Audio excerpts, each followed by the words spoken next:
and welcome. You're watching Head to Head. I'm Carrie Oderman with UATV. Ukrainian Sea Ports Authority will demand $1.2 billion compensation from Russia.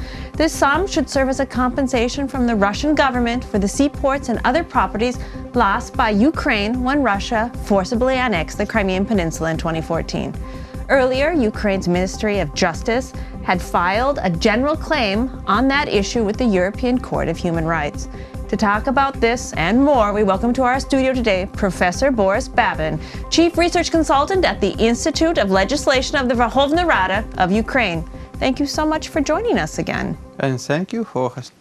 Well, we always enjoy having smart people in our studio, so there's a lot to unpack here, Mr. Babin. Let's establish the facts. 2014, Russia moves into the Crimean Peninsula illegally. Many states around the world do not recognize this occupation.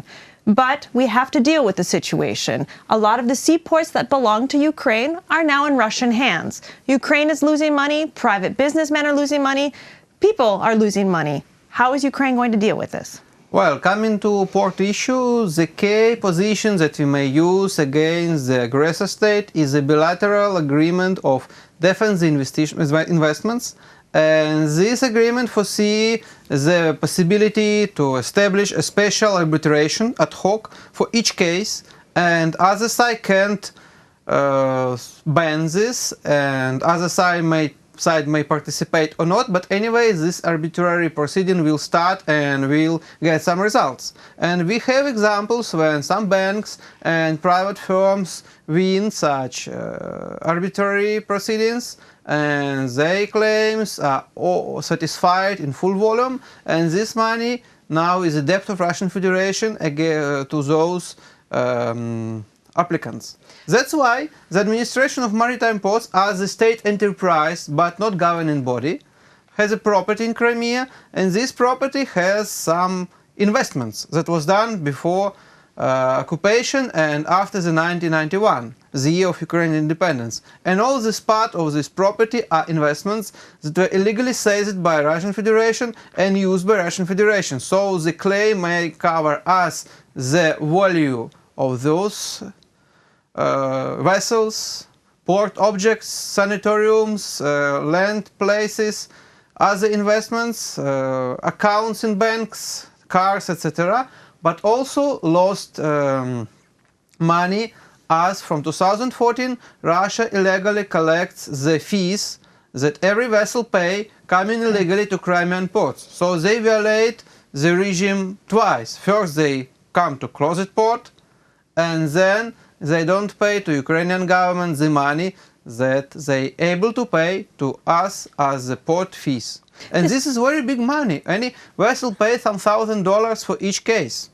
This sounds very transactional. As a casual observer, I'm worried that when a transaction takes place, Russia can then claim that they have some type of rights now, saying, but we paid you for this. How is this being avoided? Or how should the casual observer see this?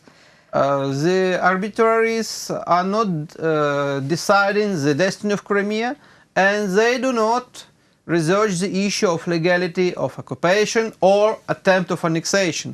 But they research one simple issue of investments that was done to those enterprises and objects and now can be realized by the legal property holder, statute holder, like Ukrainian business or Ukrainian state enterprise. And that is very clear fact. If Russia allowed to use these enterprises, I think the chances to win in arbitrary was less, but they do not. And that's why all those claims are very simple to win from one side, but from other side, as we have to establish special arbitrary from special arbiters ad hoc, we must invest some money to this, to our lawyers, to the proceedings. That's why usual guy like me, when I lost my little flat in Evpatoria, I can't go to this arbitrary tribunal by myself, as I will spend much more than I will win. But anyway, big factory, big enterprise, it lose millions of dollars of investments, have a real perspective to get their money back. And this win don't solve the issue of destiny of this property, because we are talking not about the property but about the investments. And when we got defense of our investments and the satisfaction from the Russian Federation, we will be still own this property in future. You bring up a very interesting point about how a private person that maybe lost a holiday flat or a flat in Crimea would have problems getting it back.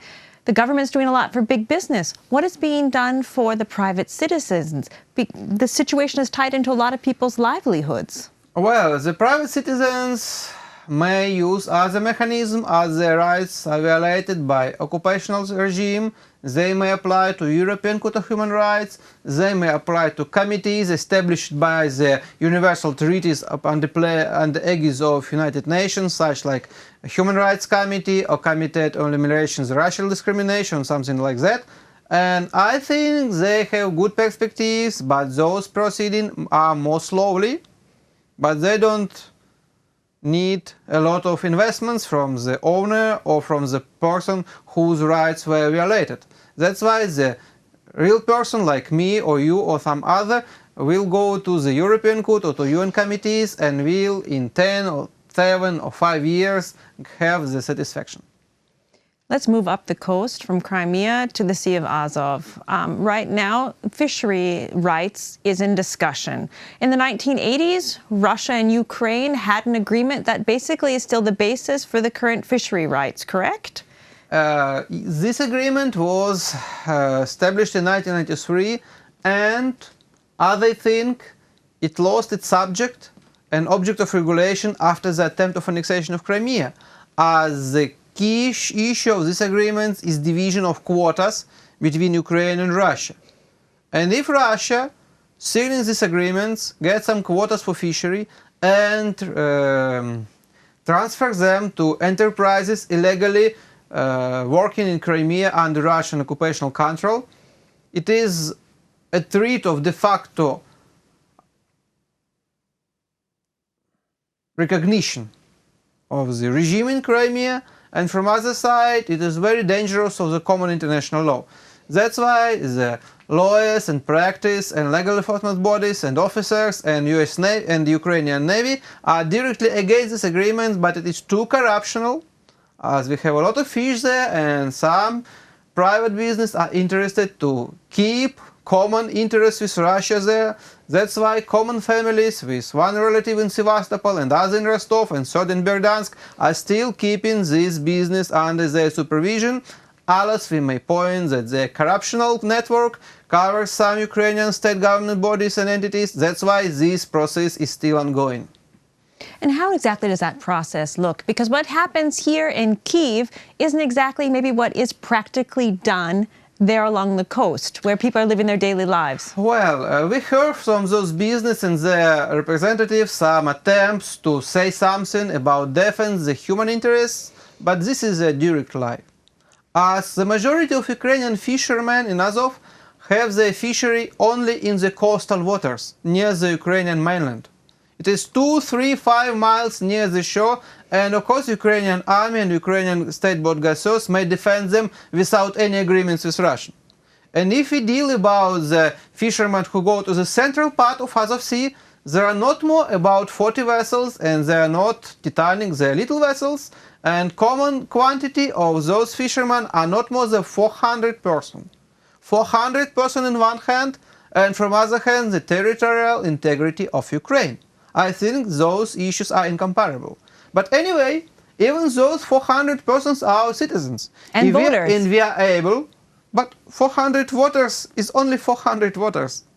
That is not a electoral issue. It's an issue of privacy, of private commerce and corruption, not of democratic proceedings. But anyway, those 400 persons are our citizens, and we must realize our rights on the oceanic fishery. As Ukraine is a country who has entrance to semi-closed seas like Azov and Black Sea, and we have no direct entrance to the world ocean. That's why we have special right guaranteed by the United Nations Conventions on the Law of the Sea, and we realized those rights in 90s years of 20th century, and we signed some agreements with some countries like Morocco and New Zealand and others, including France, on cooperation of fishery in their waters.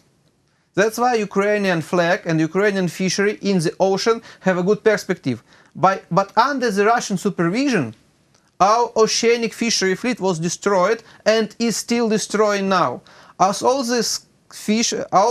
those fisher vessels formerly being under flag or under governance of Ukraine are de facto governed by Russians or by Crimeans.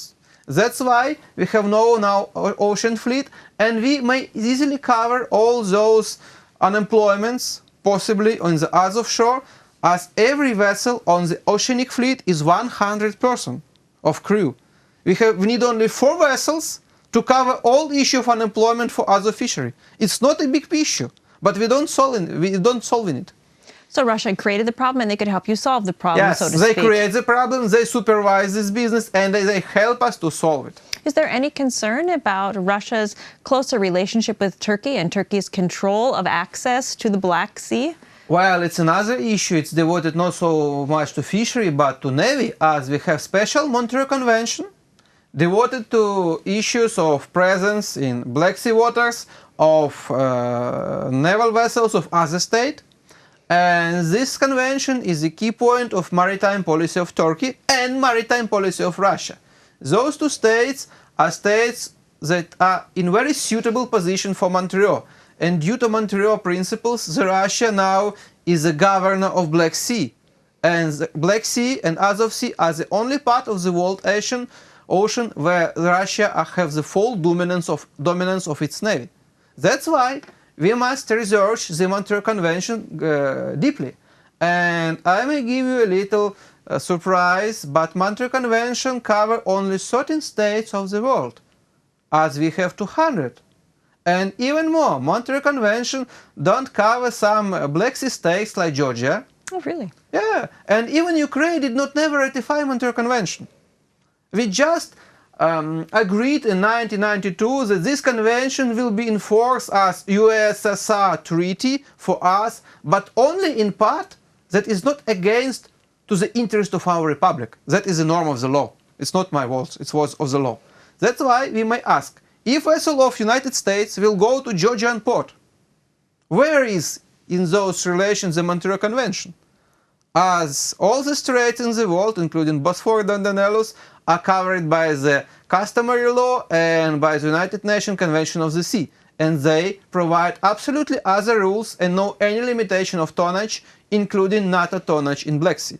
And even more, if we imagine that Montreux Convention is still in force for all the states, this convention doesn't cover entrances of navy vessel to Sea of Azov, to river of Danube, to river of Dnipro and else. For example, if US frigate will go to the Ukrainian river port of Kakhovka and will stay for a year, it is not under Montreux Convention, as the Kakhovka port is not a Black Sea port.